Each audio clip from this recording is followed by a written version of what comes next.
Coba. Makin belajar ini maunya makin duduk, Bu. Ini orang yang duduk-duduk gini ini luar biasa fadilahnya. Udah sering saya jelaskan. Baik, saya lanjutkan lagi.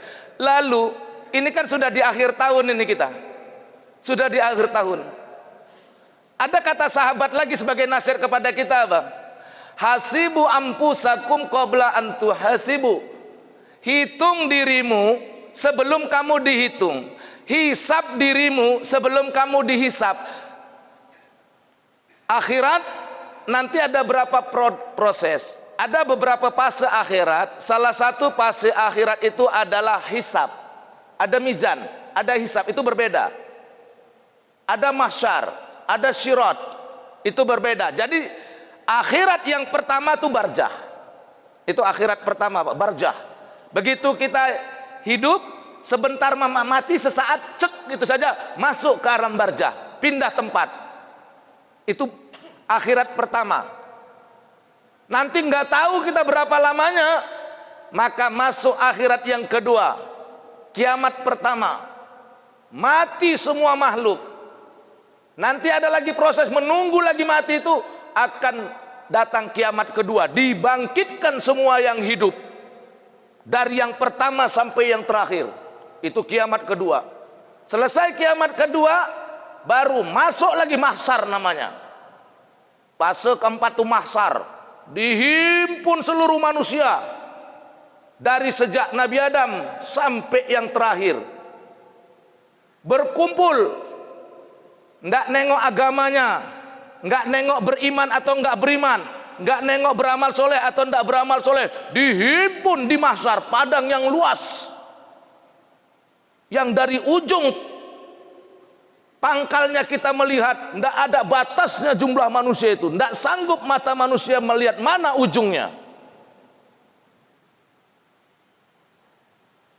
Pangkalnya pun tak bisa kita sempurnakan melihat. Sampai ujungnya pun tidak terlihat kita lagi. Itu disebut mahsyar. Kemudian proses itu berlanjut lagi. Apa prosesnya?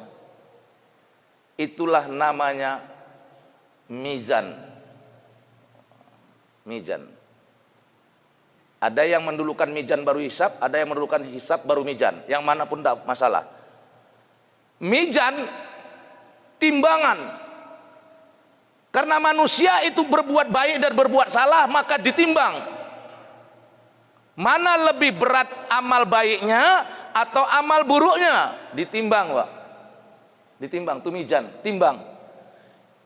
Karena tidak ada selain Rasulullah, nggak ada kita yang punya pahala semua, nggak punya dosa, itu tidak ada, Pak. Tidak ada. Itulah gunanya mizan. Makanya saya bilang kalau anggar pahala mau masuk surga nggak bakal. Karena nggak bisa pahala kita mengalahkan dosa yang kita buat. Maka kita masuk surga semata-mata dengan rahmat Allah, bukan karena pahala kita. Enggak. 1000% kita masuk surga bukan karena pahala. Nabi sudah ditanya oleh sahabat, dengan apa masuk surga? Dengan rahmat Allah. Sudah sering saya sampaikan hadis itu. Nah, maka kamu dimizanlah kita semua, Pak. Dimizan semua, timbang. Alhamdulillah, yang berat amal baiknya set ditaruh di satu tempat tersendiri sebelah kanan. Yang amal jeleknya, negatifnya banyak, maksiatnya lebih banyak, stret taruh di satu tempat kiri. Nah, dah. Apakah sudah masuk surga yang di mizan ini? Belum. Kenapa? Ada satu proses lagi. Apa itu prosesnya? Hisab. Mizan timbang, hisab hitung. Dihitung mana amal yang ikhlas, mana yang enggak ikhlas, Pak. Waktu mizan enggak, Pak. Waktu mizan enggak ditengok ikhlas apa enggak ikhlas. Yang penting mana lebih banyak amal soleh dengan amal salah. Oh, amal solehnya lebih banyak, belum langsung serta-merta masuk surga. Harus dihisap lagi. Amal soleh yang dia buat ini ikhlas karena Allah atau tidak? Ini hisap, Pak. Nah, belum selesai hisap. Maka kata Rasul, nanti banyak manusia yang di akhirat mereka tekor, rugi.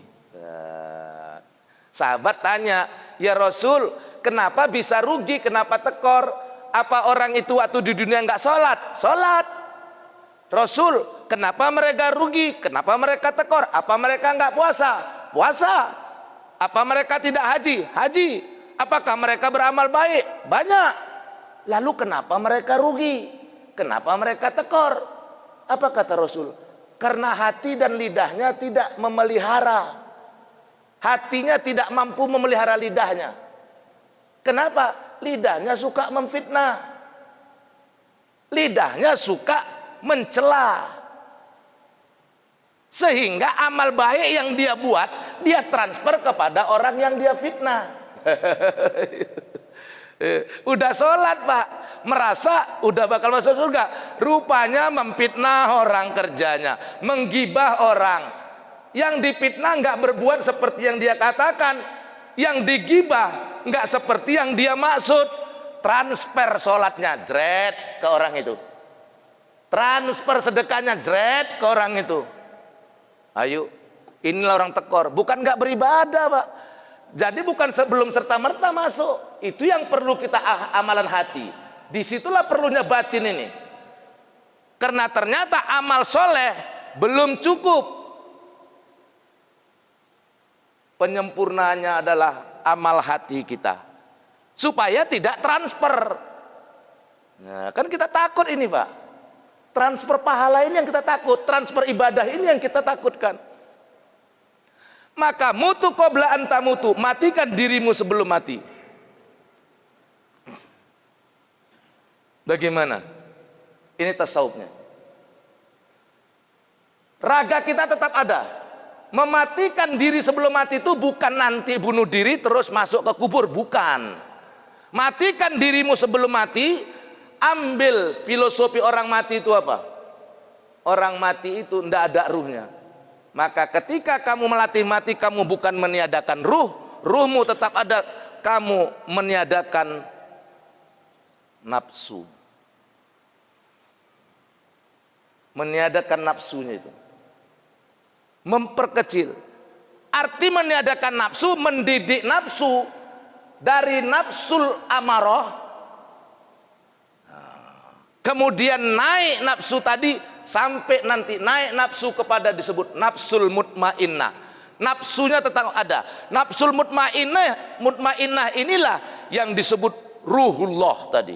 Nafsul mutmainnah, nafsu yang sudah tenang. Sekarang nafsu kita belum tenang ini pak. Belum tenang nafsu kita. Nah ini yang kita latih. Cara melatihnya soal makan dilatih. Apa kata Quran? Kulu wasrobu wala tusrifu. Mampu nggak kita makan?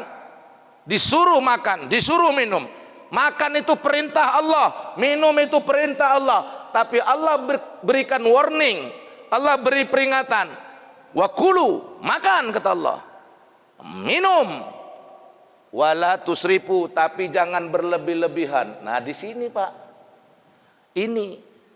Sebenarnya yang bawa penyakit itu bukan memantangkan makanan, bukan. Bukan. Kolesterol silakan makan durian. Tapi kira-kira makannya. Jangan satu becak makan sendiri.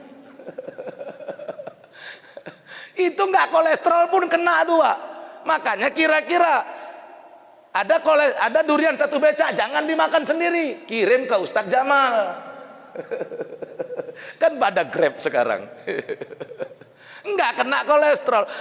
Durian dimakan satu becak pak, coba. Ada daging 10 kilo dimakan sendiri. Jangan, bagi ke orang. Yang kedua makan, mampu enggak kita berhenti waktu enak-enaknya makan pak? Kata Nabi, umatku itu, kata Nabi, makan ketika lapar, berhenti sebelum kenyang. Ini udah kita amalkan belum ini? Jadi mematikan diri ini pakai Quran, pakai sunnah, bukan ngayal. Inilah tasawuf Islam itu, bukan ngayal. Lah makan tadi, Enak makan Pak, apalagi yang hobi rendang. Biasanya kalau orang awak, orang Minang itu kalau udah kena rendang daging tambah rendang jengkol, waduh, katanya kalau lewat menantu, mertua, nggak nampak lagi, ya kan? Wah, kenapa? Bukan waktu makan dia nggak nampak, habis makan kekenyangan tidur, nggak nampak lah mertua lewat. Itu ya. Nah, coba. Mampu nggak kamu lagi enak-enaknya? Saya rasa di sini hampir sama kayak saya. Makruh Ustadz makan jengkol. Iya, kalau lagi nggak ada gampang bilangnya makruh, makruh. Kalau udah di hadapan coba ayo. Ini gampang bilang makruh itu kan kalau belum di muka Pak ya. Kalau ditanya Ustadz juga gitu Pak. Kalau ditanya Ustadz makan jengkol hukumnya apa? Makruh. Tapi kalau Ustadz dihadapkan jengkol, angel rek urusan nolaknya ya Bu ya. Ibu, bener enggak Bu? Kalau ditanya ibu-ibu, Bu, hukum jengkol makan jengkol apa? Alah kalau jengkolnya udah ditaruh di hadapan ibu-ibu, wah, hilang makruhnya ya. Lagi enak-enaknya makan begitu Pak, mampu nggak kita stop? Kulu wasrabu wala tusrifu. Itu kita terbalik, belum lapar udah makan, udah kenyang belum berhenti. Terbalik. Kata Nabi, makanlah ketika lapar, berhenti sebelum kenyang. Kita terbalik. Belum lapar sudah makan, belum berhenti udah kenyang. Karena ukuran kenyang kita apa? Sampai itu baru kenyang. Ini praktek Pak. Sampai kita biasa, lagi enak-enaknya, stop. Nah, itu baru masuk tuh Pak. Mutu qabla antamu tuh, stop. Nafsu nih. Nah, berat ini Pak. Jujurlah Pak. Jujur Pak ya, berat Pak ya. Berat. Alah, Ustadz aja pun belum tentu kok. Berat ini. Berat Pak. Berat. Lagi enak-enaknya. Kalau memang ikannya lauknya nggak enak ya udah berhenti duluan. Itu nggak berat. Enggak. Nasinya angus. Nasinya angus. Ikannya maaf, ikan yang udah 3 bulan. Kalau dimakan itu gatel, ada ya? Ada. Itu pertanda ikan udah nggak sehat lagi. Dimakan gatal Pak. Kalau kayak gitu ya belum kenyangnya sanggup. Bukan karena menahan dari nafsu, karena memang nggak enak, nggak terpenuhi syarat nafsu, tinggalkan. Itu beda. Lagi enak-enaknya ini Pak. Ya Allah. Bapak apalah makan yang paling enak Pak? Masing-masing kita. Ya kan? Kalau saya yang paling senang itu Pak sambal lado daging. Nah, nanti kalau kurban kirimin saya. Nah, itu paling senang itu Pak. Waduh berhenti Pak. Maaf ya, berhenti lagi enak-enaknya. 1 piring mau berhenti. Nambah lagi Pak. Nah ini coba. Di sini tantangan Pak. Tantangan. Di sinilah mutul.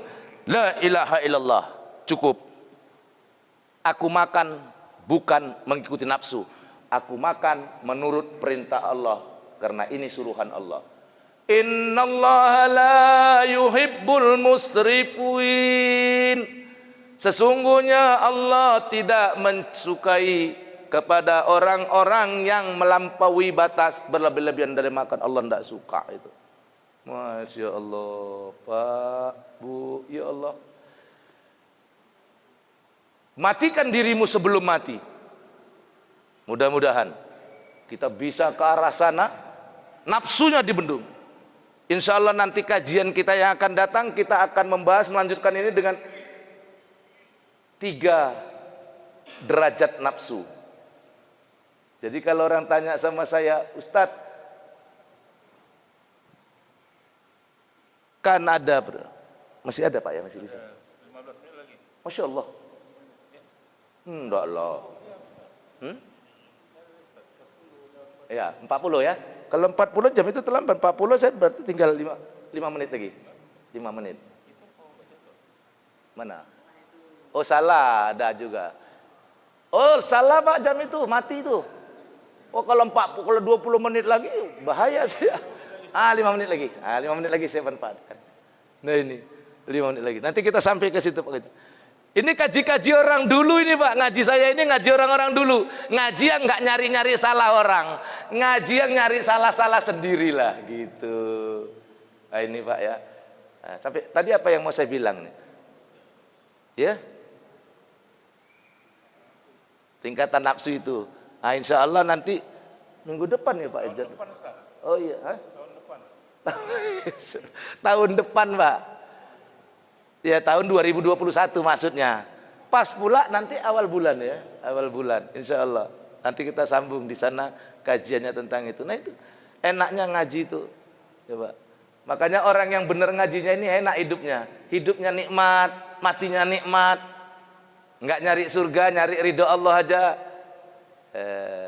Makanya ini yang saya lupa tadi. Ada orang nanya sama saya, Ustadz, ini kan gini. Yang mana sih yang benar Ustadz?